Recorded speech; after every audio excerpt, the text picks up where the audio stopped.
Anthony, thank you for sitting down and having a chat. I think it's pretty cool coming out to Roma and seeing the whole station and I guess cattle handling crew out here for you. It must be pretty special to come out and see them all. Yeah, mate, I mean, I love any time I get the chance to get away from the office for a start. But, mate, this has been something we've been building up and working on for about 5 or 6 years now, and it's just evolved over time, and everyone loves it, and the more we do it, the more we add things to it, and the more interest it gets and the more engagement you get with it. And, it's 3 days now. I think it started off 1, 2, 3, and it's just, it's what they're passionate about, a lot of the people out here. So you see, and it's a tool of trade, so it's a really important part of the business, but it's also something that people love and are passionate about. So you add those two things together and you get something pretty special. If I could do more of it, mate, I would, it's fantastic. Well, and I think I might have got like a tiny bit of footage, but we better talk about the boss actually having a ride and doing a bit of camp drafting. I reckon you might have nearly won it.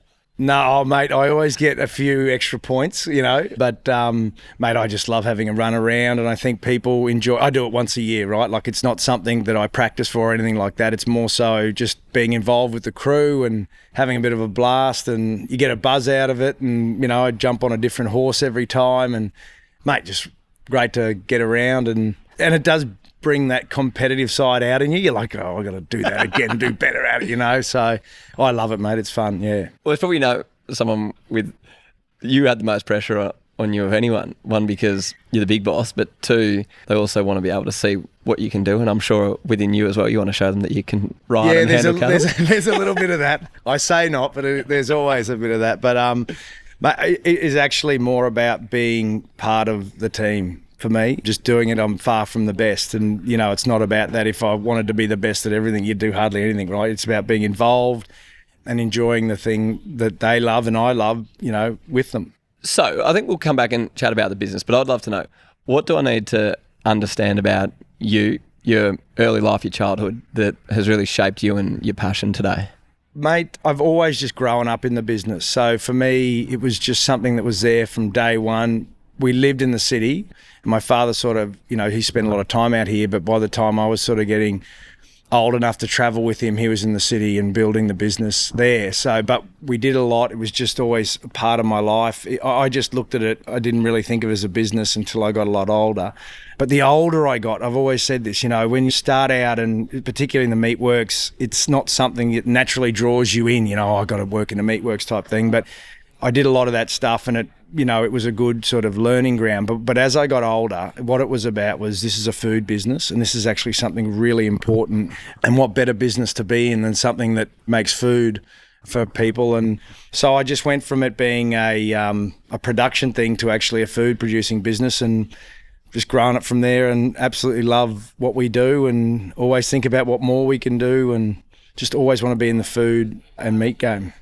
Do you remember your earliest memories around ag, or like a really early memory around the facility? When I firstly got it, because I was the boss's son and I'm 14, and so, there was probably 6 months of serious, trying to work in with the team, and a bit of an induction process with the team where they weren't particularly friendly to me. But, after sort of 6 months of internship with them and getting to know them, mate, I was starting to play golf with them and having a good time. And so it went from being something that I was quite nervous about going to every Friday night after school to being something that I, quite enjoyed, and I'd spend some time with them on the weekends. And yeah, it was a change in my psyche towards the business at that time. So for you, leaving high school, what were the options that were presented in front of you? Yeah, it was go to uni. It was trying to get a degree. That was probably told, just, wherever you want to end up, that's probably a good thing to do. I did business.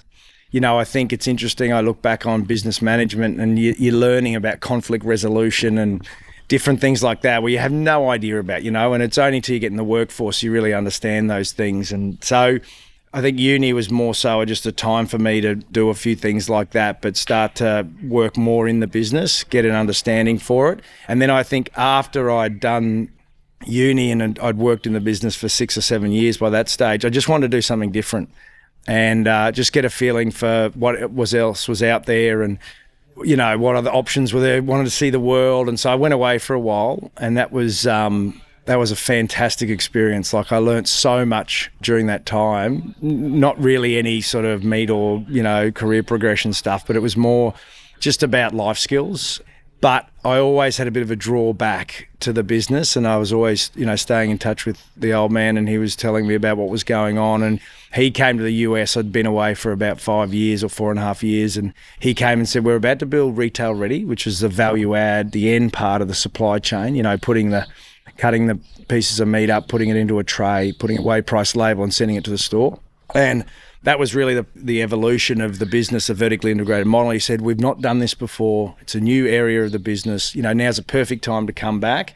You can get some training and development in other businesses, and then we can bring you in as a supervisor and grow you from there. And that's what I did. And it was it was absolutely one of the hardest times of my life. I remember when we started that facility, we were doing 17-hour days. It was full on every day, just getting the factory fired up and going. And it was a couple of big years, very challenging years. And, you question yourself and whether you can do it and are you the right person and all those things. But that resilience just to turn up the next day and get the facility working was a big motivator for me and taught me a lot about just, as I said, resilience and never giving up, going again, trying to do better the next day. And I look at our business, the same way today. You never give up. You just got to work through the challenges. They're always there. COVID comes, skill shortage comes, interest rates, it's always there. The market where it's at today is not particularly favourable. So you just keep going, and it's all about the team. You just build from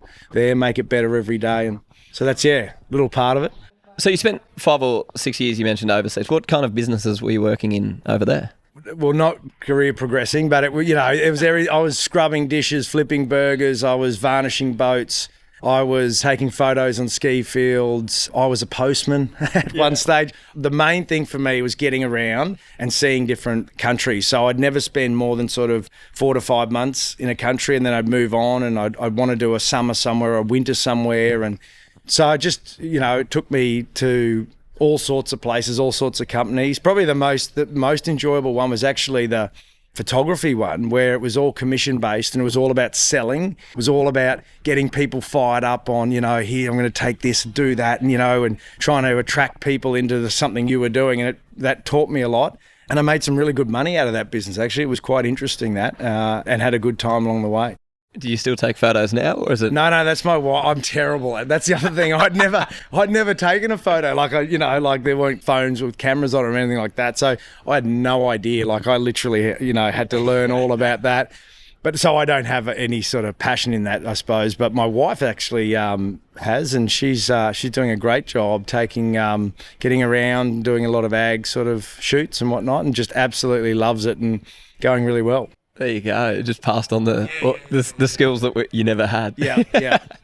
You mentioned before about some of the challenges and questioning yourself in the early stages of the business. Were you the right person for it? How did you actually overcome that? Well, that's the job, and I still find that today, right? It's a lonely existence when you become a leader. You're in charge of a lot of people, and the responsibility is quite immense, and you're always sort of, things aren't going perfectly all the time. As I say, I still feel that today, and you got to have more and more, you build your confidence over time that you are doing the right thing by the team and the team supporting you, and your turnovers, in check, and people are sort of getting behind you, and that sort of builds your confidence, I suppose. Get a good team, make sure you're listening to them, make sure you're part of it, you're not bigger than the team. And you're not a perfect individual, right? So you create a great team, and that's the perfect person, is the combination of the skill sets that each one of them brings to the team. So I always say to people that I'm mentoring, don't be that person that thinks it can do it all. Be honest about your flaws, be honest about your strengths, and then just put the team around you that sort of works in with that. And you'll be a far better business or department than you would if you try and do it all yourself. And so, I asked this question a little bit self-servingly too, but so when it comes to, I guess, the big new ventures or whatever it is, and it comes with risk and, I guess, pushing yourself to the limit, what have you learnt about finding those people and the decision-making and I guess, trying to create certainty or clarity when actually you're trying to figure it out for yourself? Yep. And this is I still use this today. So we've got, I always talk about culture before capability. Like it is You don't need the best capable person. You need a group of people that have the values and behaviours that work well within a team. I've seen plenty of times where this really capable person, but they're quite destructive for your culture. And they're the worst people to have. You've really got to work hard. And it's easy to say, and it's actually really hard to do. You got to really work on what your values are. What are the things that make you a great team, and really live by them. And, you've got to work through, if people aren't coming on board, you've got to make decisions about that and move people on if you have to, because it's an absolute team and culture killer if you don't have that right. But once you get that culture piece right, so culture before capability, then obviously you're working on your capability. So we do a lot in our business around internal promotions, and we believe in that because, you're seeing that person then displaying the right cultural and behaviours, and maybe they don't necessarily have the technical capability to step up yet, but they've got the makings of it. And you're far better off taking that person that and putting them into that more senior role and training that skill set than you are trying to bring someone in from outside that may or may not fit your culture. It is a never-ending journey, the culture thing, and I sort of talk about the All Blacks and the Melbourne Storm. Like rugby union, rugby league has heaps of good players, they're full of good players. Why are those teams so much better, consistently better than ever? And it's this culture piece. It's real. It's tangible. You can't buy it, you build it. And that's the thing that actually excites me most. That's the thing I work on the most. I look at it as my job. That's really what I do. And so how do you do that in practice? I think as the CEO, I guess your key interactions are at the high level. So how do you actually then make sure you're seen, felt, that you are in control, or at least have an understanding of what's happening across the business? Well, I think that's stepping back and going, so, when I'd never had any CEO training, right? And it was just leadership jobs along the way. So what I sort of did was came in and said, okay, what does it mean to be a good business? And there was a couple of things I wanted to do. So it was firstly sort of set a bit of a goal, but also talk about what does it mean to be ACC. So I came up with a thing called AIM Culture Capability. So Australian Country Choice, but also AIM Culture Capability. So what's our aim? What's our vision, our mission? Where are we going? What's our culture? And came up with this Be Right value. So BERIGHT, belief, energy, responsibility, integrity, grit, humility, and team. And that was our C before our capability, our culture. So that was an important point. And then capability is the metrics, right? We've got our safety and our customer and operational excellence and people and culture and those sort of real tangible metrics. And so I was sort of bringing that methodology into the business. Like, this is what for me, it means. This is what I want to live by. This is what it means to be ACC. We've got our 3 stripes, which is a butcher's apron. So I could go on about this for a while. No, this is really cool. Lock in, Ollie, lock in. No, this is good. So the butcher's apron, right? You just look at it. I'd never known, but those 3 stripes signify something. Firstly, the blue is the colour that hides blood the most. So that's why the blue was chosen. And then the 3 stripes on there. So when you were an apprentice, this is in the 1500s or something. This is ages ago. When you're an apprentice, just doing your trade, you got your first stripe. So you're, in a 5-year apprenticeship or whatever, learning your trade. When you became the master of your craft, you got your second stripe. And then, and most importantly, when you got your 3rd stripe was when you're the master of your craft and you're training apprentices. And that, I just went, that's us. That's what I want to be. I want to be the master of our craft, and I want to train our apprentices, and I want our 3 stripes. And so our 3 stripes are our aim, our culture, our capability, and we have our 3 stripes that we've put into a lot of our stuff you'll see around the facility and whatnot. So that was the first. And then the second one that was important to me was there's so much noise that goes on in a business. Like, where do I start? How do I work through it? There's everything going on. And I just had a thing where I said, I'm going to get the right team with the right information. I'm going to give them the right information. I'm going to communicate correctly with them and listen. And I'm then going to have the right accountability. So right team is about the right values and principles. Got to get that right team. And I just work around this premise, right? Get the right team. Never stop trying to get the right team. Not the best person, the right team with these values. Give them the right info. Like, good people need the information. Have they got all the information at their fingertips to make the right decisions? And we've spent millions and millions of dollars on ERP and system upgrades and whatnot to give it real-time data. There's so much information flying around. How do you take it into a coherent thing that gives you the tools you need, that gives me the information I need, and everyone, like all the way up, all the leaders in the business. Give them the right info. Then communicate. So how am I had a thing where how do I talk to every single person every single week? How do I get a touch point with everyone every week? And it's still evolving. It's not an easy thing to do. But, we've done different things like the Monday morning muster. We get up and talk to the business. So all the station guys come online, or we record it. All our office staff stand up and we just go last week, this week. What happened last week? What happened this week? Just, giving people an update. We're doing different things with surveys and information, to get feedback back and just communicating, because you always hear, I didn't know about that, or I didn't know about this. So working a lot on the comms and then the accountability piece. And I say only after we've done the other things, only after that can you hold people to account. So just really performance reviews and how we're living and breathing our values and those sort of things, bringing all that to life.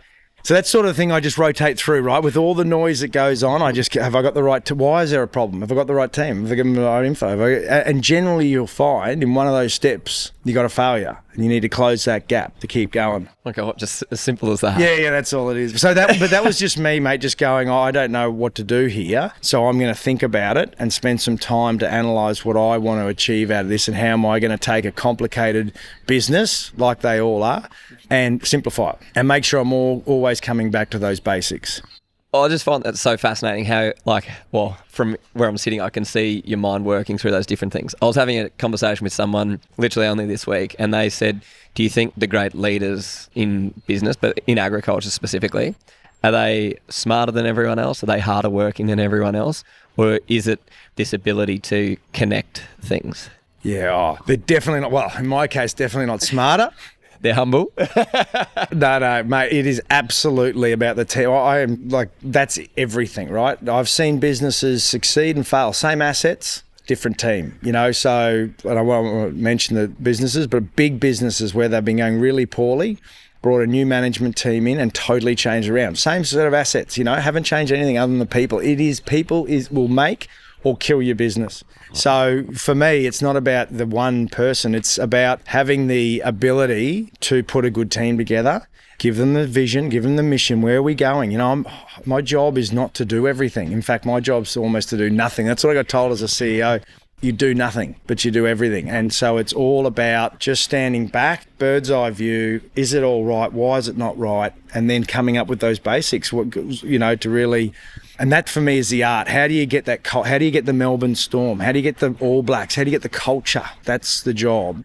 And that's difficult. It is. And it's a never ending journey. And you doubt yourself some days, it's never perfect, mate. That's also the other thing you got to always be comfortable with. So tell me, we haven't touched much on your dad. I think love the family aspects of the business, and it comes through the passion that you talk with is infectious, and how that then transcends across the 1,200 odd staff you've got.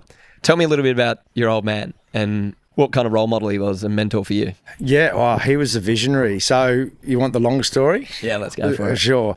So look, he was out here, and one of his first the first property that Trevor and Norm owned, my granddad, was Brindley Park, 13,000 acres, scrub block. He cut his teeth out here.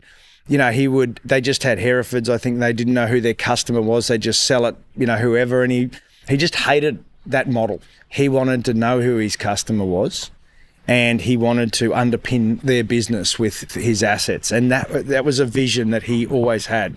And he put together this thing about, it doesn't matter what animals I think's right, what's the customer want? And so he got the Coles contract, and that was sort of a very small contract, big for him.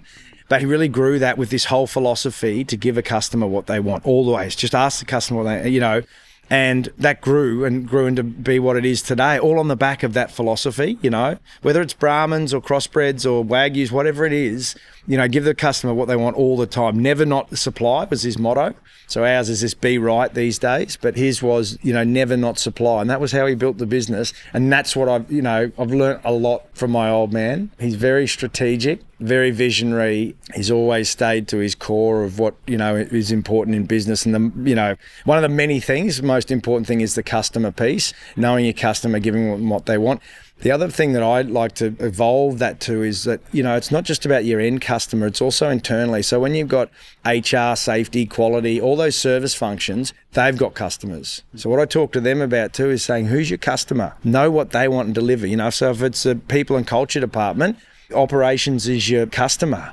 Now, it doesn't mean you bend or break any rules, but know what they want, deliver for what they want. And if every department does that, we'll be a great business and we'll supply to the end customer as they choose. So he's helped me think more strategically, I suppose. It's what he looks over the horizon, which is always, it's hard to do. And he's been, he's always been there. He's my father and he's still involved. And I talk to him, every second day when he's not here and every day when he's here.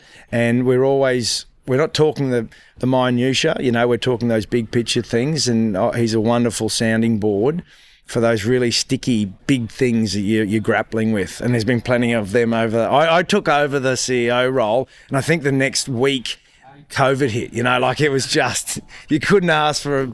So there's always challenges, and there's no playbook on some of these things, right? So you got to go with your gut and your head a bit and use the people around you, and he's a master of it. You sounds very similar to Angus Street. He was telling me when I sat down, I ended up spending a couple of years with Auctions Plus, but when he got the announcement that borders were closing and all this, he went back to his computer and was like, Google what to do when a global pandemic hits to a business. Like, literally. Well, I reckon AI would probably tell you that these days. I know, a few years too late. Mate, there was no, what do you do? How do you control the flu? Who's ever tried to control the flu before? That's sort of what it was, I didn't try and Google it. I should have. Did he find anything? I don't know. No, I don't think so. So really interesting time because I think, one, you had compounding factors. You had a workforce that you needed more than ever. Actually, the public needed more than ever because there was real panic. People in supermarket shelves getting gutted. The pressures and demands on you guys to actually create a safe work environment, but actually then deliver for these customers. What was that like? Yeah, it was interesting at the time. And again, you just didn't know where to start with it. And so what we did, a couple of key things, let's get some experts in. So we got some subject matter experts around pandemics and crisis management teams together, third-party people that came in and sort of started to help us navigate what does a pandemic even mean? How do they work? And they were amazing. Like these guys had data of pandemics that had happened, the plague and all these things and what happened, the waves they talked about. This was before the real first wave had even come. And they talked about all this stuff that actually exactly happened, right? So it was fantastic to sort of get people in that gave us some idea of just what we were in for. And they wrote a script, mate. It was pretty much exactly what happened. So that was the first thing. We got our internal team together. We met every day. We met with government regularly. We did a lot of things. We brought masks in very early. We had a big marquee set up where we bought a lot of rats. The rats, remember the rats?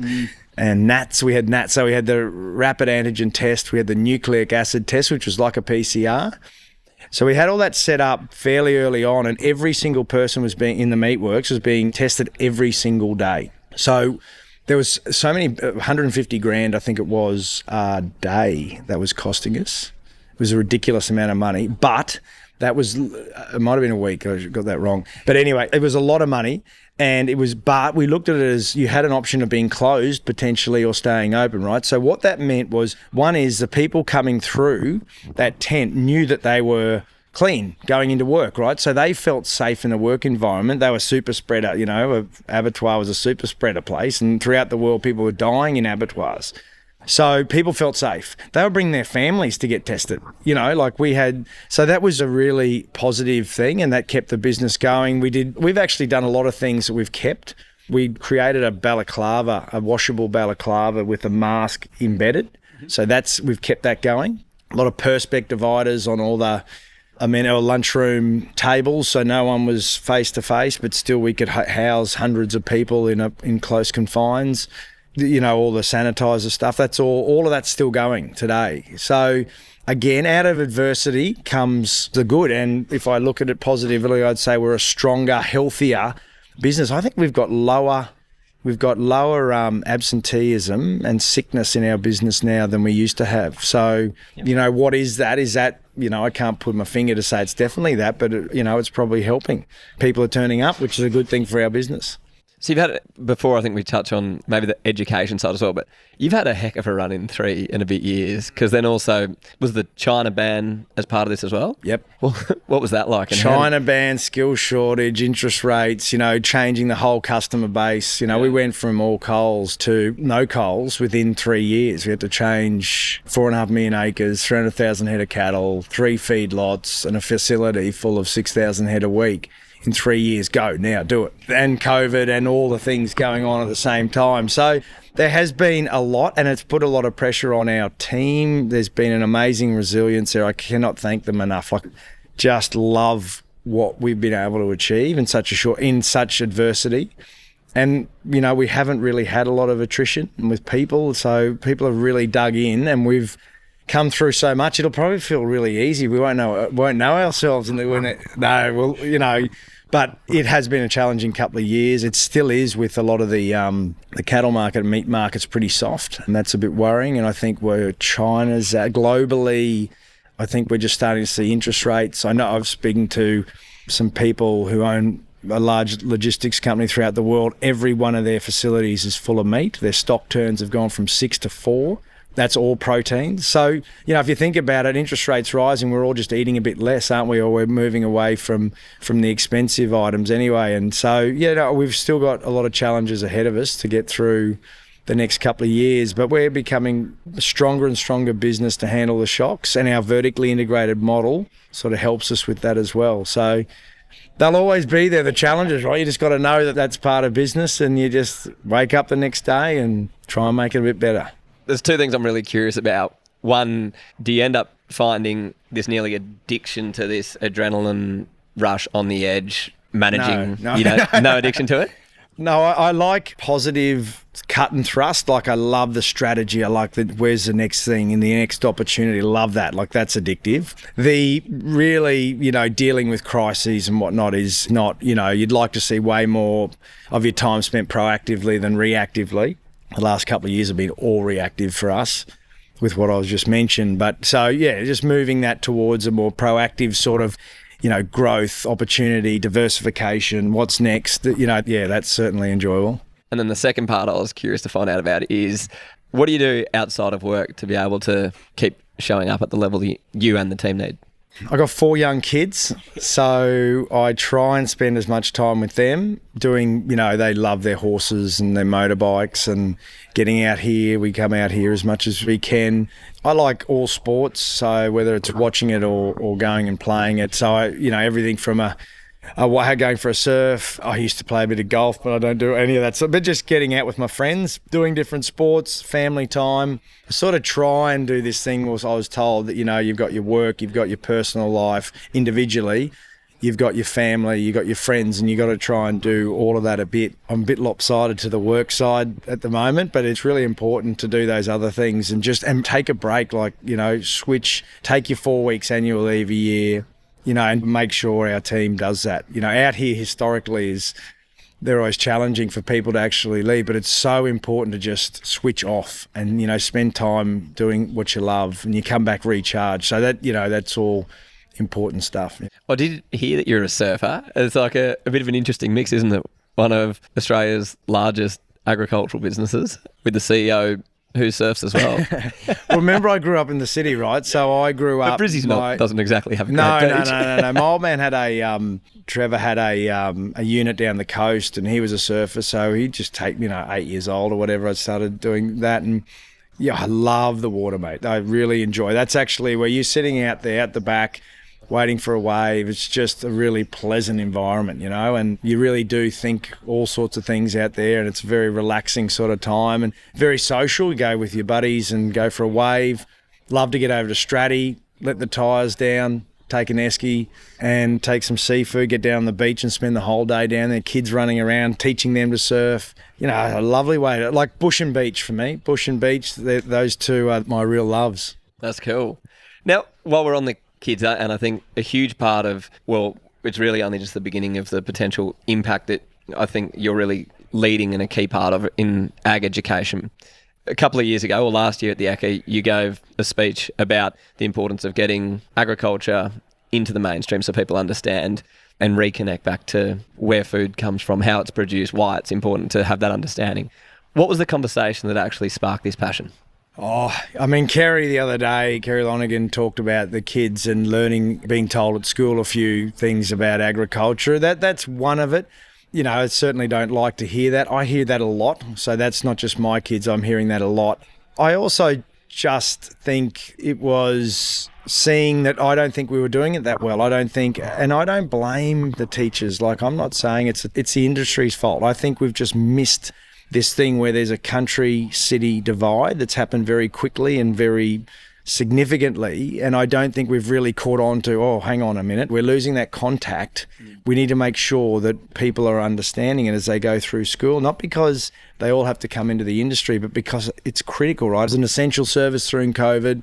We have to eat. You know, we have to be clothed and all of that. It's what we do is vitally important, and people should understand that. So when I did that research for that speech and started to understand it a bit more, what I was really buoyed about, though, is that the schools that are doing it well are doing it well. And where it's done well, there's actually really good results, right? So we're not trying to teach something that kids don't like. In fact, not only do they not like, they love it. You've seen them running around here yesterday. They just get into, this is all a kid's dream, you know, and when you get onto stations, you've got heavy machinery and all the other things that just excite them, not to mention how beautiful it is out here. So they naturally love it, and they're interested. And if you pitch it as more of a science and technology and innovation and the things that kids are these days interested in, you know, that excites them as well. So we've got a lot to offer and sell as an industry. Everyone I talk to about this, you know, there's so much interest in helping to support this, which gives me a lot of confidence. There is some challenges about our industry and how it's, you know, sort of set up. I look at it as a hockey stick, you know, it's a bit of backwards. You got to go backwards. It's a bit hard. It's a bit of a grind. You don't go as quickly as you'd like to, or you face a few challenges. But once you get the momentum and things start to improve, then, you know, you'll quickly see some upside opportunity. So we've got a working group established now that's got a whole group of really young, interesting, innovative, passionate people that I think are essential for this, because that's the next gen. And that's who's going to make this work. So that's really interesting, because we got to, like a business, right? You got to develop, where do we want to go? Like, you can't just do stuff and not have any vision. You got to say, well, let's firstly, what does great look like? If we want to do this, what's great look like? Let's put that down on a piece of paper. Forget what can and can't be done. What if we could write the script? What does it look like? Where are we at today? And then you bite-size chunk it and you go, okay, well, let's do these 3 projects because we think they're the most important next year. And just chip away. If it takes 10 years, 20 years, whatever, you got to start somewhere, but you got to always have this vision of where you want to go. And so that's the first thing. And then I've had so many people calling from big organisations looking to back this. So I think from a financial point, and we got like 800 million in RDC funds across all of the RDC, the 15 RDC. I don't think funding is the option. You do the right thing, you get the vision right, and you'll get people on board. You know, education, tick, young people, tick, agriculture, tick, you know, like it ticks all the boxes, right? So that won't be a problem. It's just getting alignment and the vision right. And then I'm working on a bit of a project at the moment around like a bit of a timber top equivalent. The Geelong Grammar I've heard about model. this, actually. Yeah, anyway, it's just early days, but it's just a thing that I personally am quite interested. I just think it's a wonderful, wonderful model. You know, education is not about books. It's part of it, right? Education's about building resilience to actually run businesses or, you know, be a great person in whatever field you're in. And that, as you know, as we all know, life is full of ups and downs, right? That's what you got to teach kids, you know, about how they're going to manage their life, how they manage their feelings, how they lead, you know, or how they be good at what they do. And of course they've got to understand about English and maths and whatever. But I just think it's so for me, that Year 9 experience where they go out west and they just immerse themselves in everything, and it's challenging. And these are rich, you know, affluent kids that have probably had a fairly easy life, and they're put to work. By the end of it, though, proper young humans, they're running marathons. They start off, I think, running 10Ks a day or something. By the end of it, running marathons and fantastic stuff. And, you know, so it's a brilliant, brilliant concept. We've got all these amazing assets around Australia. We've got so much to see and do. Like, why do they need to be in a classroom all the time? Why can't they be out and about, still learning what they need to, but doing it in a different environment and different way? What's something that's maybe surprised you since you started this, I guess, real focus in around education? Well, what excites me is that I still haven't had a person say it's a terrible idea, because, you know, one of the challenges with dealing with the oil industry is you've got politics, right? 50% of the people hate the idea. I haven't found that. You know, so what I get encouraged by is that there's a real alignment piece that we need to do things differently and better. And so if that's there, if the willingness is there, then, you know, I think the rest is just effort, a bit of sweat equity. It's just time. You know, it's exciting. So no surprises to the negative. If anything, it's just build more resolve in me to keep going. Just another little side project. Yeah. I'd love to know, what is it about agriculture? Why is it that, like, you've grown up in it, you were from Brizzy, but what is it that, if we're to put something on the sector and we want to connect these metro people to it, what's the thing that we're selling to them? I bring people out. I take them out. We go out to properties a couple of times a year with families and whatnot. I've taken people out there, you know, 30-year-olds, never been out west before. One, we were flying up to a place called Deluga in the middle of up on top of the Carnarvon Ranges, right? Like middle of nowhere. She asked me, where's the nearest ATM? You know, so she had no idea where she was going. And we went out there, and there was a bunch of them that hadn't been out there before. We had 5 days out there, and they had the best time, right? Like, they just loved it and came back going, I cannot believe that that's what it's like. So what I think about agriculture is this, right? It is something that gets into you, and the older you get, I think the more it resonates. It's good for the soul, you know, being out here, fresh air, good people. That's the other thing, the people out here, just the best people. And so, as I said, a lot to offer. I think the more I do it, the more I love it, the more I get immersed in it, the more I want to come out here, you know. If I could somehow run the business from Roma, I'd be gone. And I think a lot of people would be like that. I think COVID, you know, I heard that there was a lot of people sort of moving out onto little acreage blocks and getting away from the cities. You grow up in the city, you don't know anything differently, but it's not. There's something about a city that only once you get out to here that I think you start to go, well, that feels a bit fake. It feels a bit not real. This feels real. So, yeah, I think everyone has that in them somewhere. It's quite like primitive, really, isn't it? That comes back to the core. Yep. So one thing we haven't touched on, and I guess it's the part which really fascinates me, is stepping up the higher level, the role that agriculture plays. Like, we know by 2050 there's going to be 10 odd billion people. We're facing increasing pressures as the world decarbonises, but the thing that I guess we know as fact is people need to eat, and the way we produce it here is incredible. What have you learnt, and I guess how's the global interests shaping you and your perspectives of the ag sector going forwards? Yeah. I mean, you know, I look at food and say, and particularly meat, right? You buy a bit of meat, you eat it, you go again. Like, a pretty good business model, right? Yeah. And I have to do it. It's not if I want to or not, I have to eat.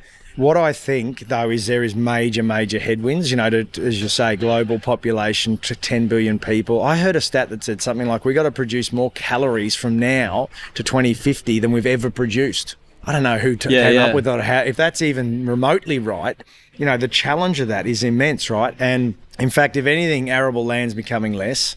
We'll be having more and more restrictions on us about whether, you know, water use, and so we should, to, you know, how we balance it all up to make it sustainable. So there's major headwinds. Again, this comes back to education, right? We need smart, like, what are teachers saying when they say, oh, it's terrible out there, we're not doing the right thing and it's all bad and it's awful. Like, what's the outcome? We're not going to eat. We're not going to, you know, like, it's all farming. That doesn't work either. Having all plant-based stuff, like, they don't understand that can't work. And again, it's not their fault. It's just not something that we as an industry have really got that message across. So we need to break down this thing where we're saying it's a problem to going, it's not a problem. It's actually really beneficial, but we need to do it more sustainably. And then we need smart young people coming up through the ranks, you know, up through the schooling education, that going into the sector to make material change in our industry for us to do it smarter, more efficiently, more sustainably, and help us on this journey. You know, look at Israel. They've got a desert there. They've got no water, and they've been, you know, some of the stuff they've done there out of necessity has been absolutely incredible, right? And we're a bit the same in that we're not subsidised. We're a high-cost country. We've had to innovate fairly well as an industry, but we need to keep going, and we need smart. We don't need, you know, counsellors saying, oh, that's a job that you do as last resort. They're the people that have no other prospects in life. It's just so wrong. More off the tools jobs and on, more city-based jobs, as many city-based jobs as in the regions. Like, we need it all. And people don't get that. And we need smart people. We need analysts. We need data. We need science. We need technology. We need all these great people. That's what's going to solve it. You know, it's not us doing the same thing day in, day out. It's the next thing. What's the next bit of kit tech that's going to change things up? And that'll be smart. So this year 10 thing or year 9 thing I want to do, one part of it would be you'd have maybe a centre of excellence there that the RDC, the Research and Development Corporations, put some effort into. But every year you bring these people out and you say at the start of the year, here's all the big problems that we're facing. We want you to spend the year, one of your projects is to come up with a bit of technology or a bit of, something, an idea that is going to change that. Every year you do that. And then you give them a platform at some big event sometime and they pitch it. Imagine if, it doesn't have to happen every year, but imagine every now and again if something seriously industry changing came from that. Yeah. These kids that are thinking differently about it. So, be amazing, I reckon. Yeah. And I think it's something so interesting about, I'll say, children, teenagers, when they come at it, it's not naivety. They just don't come out with these blockers that we get up as you go through life. And so it's actually this whole different way of thinking that in business as an industry we actually need. Particularly if we're taking them on the journey young and saying it's good, we want you in it, think about it. And so they're coming with a positive mindset towards it, not what's this sort of industry about, So, they're the future. Yeah.